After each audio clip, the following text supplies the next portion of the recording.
Hello hi नमस्कार। वक्त हो चला है जागरण खबरनामा सुनने का। आज तारीख है 29 जून की और दिन है गुरुवार का। चलिए आपको बताते हैं आज दिन भर की तमाम बड़ी खबरें, लेकिन उससे पहले एक नजर सुर्खियों पर। दिल्ली में आतिशी को वित्त और राजस्व मंत्रालय भी सौंपा। उनके पास 8 विभाग मार्च में कैबिनेट में शामिल हुई थी। अमरनाथ यात्रा में तंबाकू बैन, लैंडस्लाइड के चलते 2.5 किलोमीटर का सफर हेलमेट पहनकर करना होगा। 1 जुलाई से शुरू होगी यात्रा। सिंहदेव के बाद अब पायलट को पद देने की तैयारी। हाईकमान ने तैयार किए 3 विकल्प। राहुल गांधी से चर्चा के बाद होगा फैसला। टीएस सिंहदेव छत्तीसगढ़ के पहले डिप्टी सीएम बनेंगे। विधानसभा चुनाव से 5 महीने पहले कांग्रेस का फैसला। कई अफ्रीकी देशों में फैला प्रोगोजिन का साम्राज्य। वैगनर ग्रुप के पास सोने की खदानें। टाइटन पनडुब्बी का मलबा 6 दिन बाद महासागर से निकाला। टुकड़ों में मानव अवशेष मिले। टाइटैनिक देखने गए थे 5 टूरिस्ट। रिकॉर्ड हाई पर एप्पल का शेयर, कंपनी का स्टॉक करीब $190 का हुआ।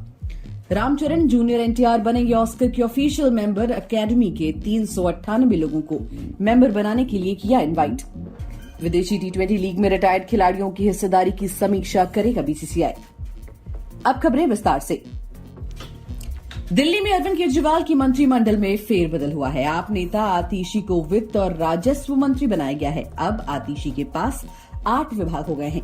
आतिशी और सौरभ भारद्वाज को इसी साल मार्च में कैबिनेट में शामिल किया गया था। तब आतिशी को 6 विभाग दिए गए थे, जिसमें शिक्षा, पीडब्ल्यूडी, महिला और बाल विकास, ऊर्जा, आर्ट, कल्चर और भाषा और टूरिज्म जैसे विभाग हैं। जबकि सौरभ भारद्वाज को हेल्थ, अर्बन डेवलपमेंट, जल, सिंचाई व बाढ़ नियंत्रण, विजिलेंस, सर्विस और इंडस्ट्री जैसे 7 विभाग दिए गए थे।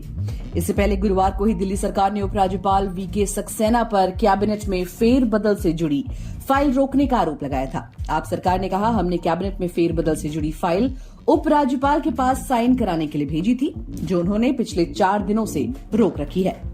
पिछले एलजी अनिल बैजल ऐसी फाइलों को आधे घंटे के अंदर मंजूरी दे देते थे। वहीं 1 जुलाई से शुरू हो रही अमरनाथ यात्रा इस बार पूरी तरह से तंबाकू मुक्त होगी। जम्मू कश्मीर स्वास्थ्य विभाग ने 28 जून को एक आदेश जारी किया है, जिसमें नेशनल टोबैको कंट्रोल प्रोग्राम के तहत अमरनाथ यात्रा को तंबाकू मुक्त बनाने को कहा गया है।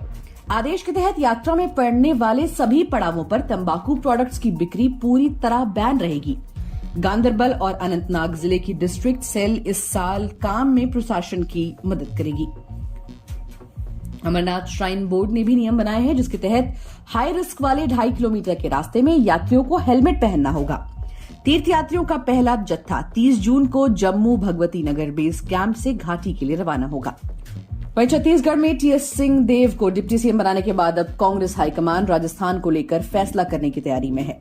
सीएम अशोक गहलोत और सचिन पायलट के बीच चुनावों से पहले खींचतान मिटाने के फॉर्मूले पर लगभग काम पूरा हो चुका है। अब सचिन पायलट को पद देकर मुख्य धारा में लाने की तैयारी चल रही है। पायलट के सियासी पुनर्वास के कई दौर की चर्चा हो चुकी है।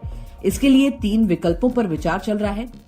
राहुल गांधी के मणिपुर दौरे से लौटने के बाद हाईकमान कदम आगे बढ़ाएगा। कांग्रेस हाईकमान विधानसभा चुनाव का कैंपेन शुरू होने से पहले गहलोत पायलट का झगड़ा सुलझाना चाहता है। इसके लिए फिर शेयरिंग फॉर्मूला तैयार किया गया है। वहीं छत्तीसगढ़ के स्वास्थ्य मंत्री टीएस सिंहदेव प्रदेश के पहले डिप्टी सीएम होंगे। बुधवार रात कांग्रेस अध्यक्ष ने उनकी नियुक्ति को मंजूरी दे दी है। बुधवार को दिल्ली में दिन भर चली कांग्रेस की बैठक के बाद ये फैसला लिया गया है। मुख्यमंत्री भूपेश बघेल ने सिंहदेव को बधाई दी है। उन्होंने ट्वीट कर लिखा है, तैयार हम। महाराज साहब को बधाई। कांग्रेस के इस फैसले को आगामी विधानसभा चुनाव से जोड़कर देखा जा रहा है। माना जा रहा है कि ये नाराज खेमे को खुश करने की कोशिश है। टीएस सिंहदेव छत्तीसगढ़ के मुख्यमंत्री बनना चाहते थे। ऐसा दावा किया जाता है कि सरकार गठन के वक्त ये तय हुआ था कि पहले 2.5 साल बघेल और फिर 2.5 साल सिंहदेव सीएम होंगे, लेकिन ऐसा हुआ नहीं।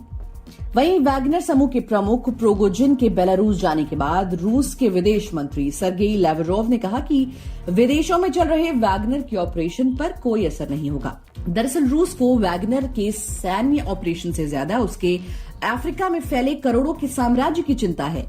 दुनिया के सबसे गरीब देशों में से एक सेंट्रल अफ्रीकन रिपब्लिक पूरी तरह से वैगनर के शिकंजे में है। वैगनर समूह को यहां की सबसे बड़ी सोने की खदान से हर साल 2378 करोड़ रुपए की कमाई होती है।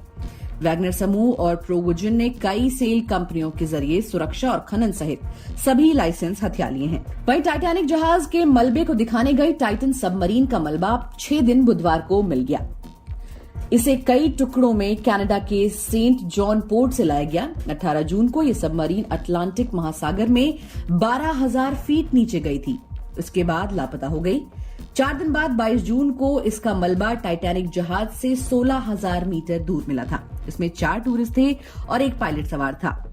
जांच के बाद विशेषज्ञों ने अनुमान लगाया कि ये हादसे विस्फोट की वजह से हो सकते हैं। न्यूज एजेंसी एपी के मुताबिक यूएस कोस्ट गार्ड के अधिकारियों ने सबमरीन के मलबे में मानव अवशेष मिलने की बात कही है। इन अवशेषों को मेडिकल टीम के पास जांच के लिए भेजा जाएगा।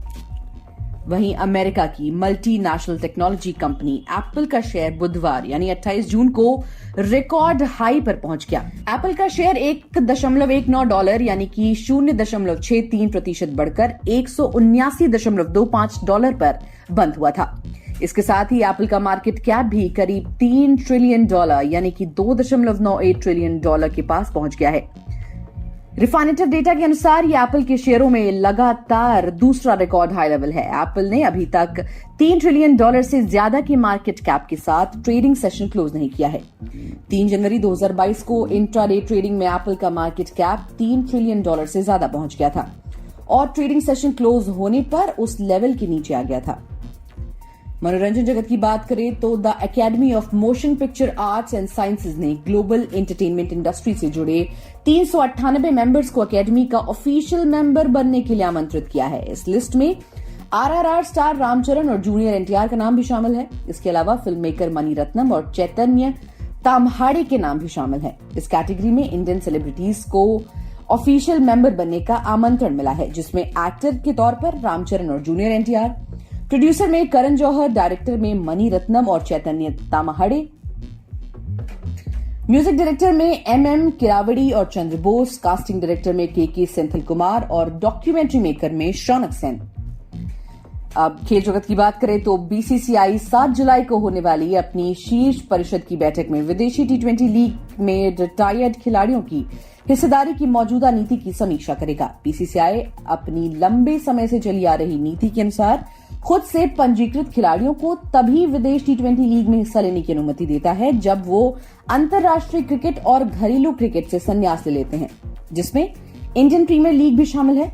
अंबाती रायडू ने पिछले महीने चेन्नई सुपर किंग्स की खिताबी जीत में भूमिका निभाने के बाद आईपीएल से संन्यास ले लिया था। अब वो जुलाई में अमेरिका में होने वाली शुरुआती मेजर लीग क्रिकेट में टेक्सास सुपर किंग्स में खेलते हुए नजर आएंगे। बीसीसीआई अपने सक्रिय खिलाड़ियों को टी20 लीग में हिस्सा लेने से बचाना चाहता है और ताजा घटनाक्रम को देखते हुए वो अपने रिटायर्ड खिलाड़ियों की भागीदारी पर एक अनुच्छेद ला सकता है।